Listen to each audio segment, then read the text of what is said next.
క్రీస్తుపూర్వం 735 హిజ్కియా అనే రాజు యెరూషలేం రాజ్యాన్ని పరిపాలించేవాడు.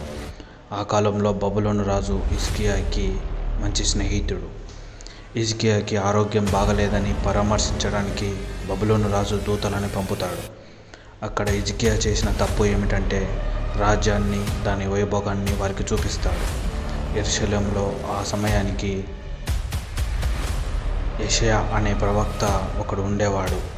అతను వచ్చి, నువ్వు చేసిన పిచ్చి పని ఏమిటి? రాబోయే కాలంలో ఆ దేశపు రాజులు వచ్చి నువ్వు చూపించిన వైభోగాన్ని దోచుకొని వెళ్తారు అని హిజ్కియాతో అంటాడు.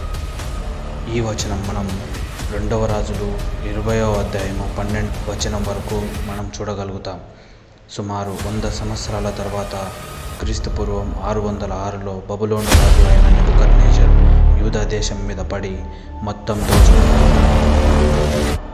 దానియేలు 1-2 వచనాలలో చూడగలుగుతాం.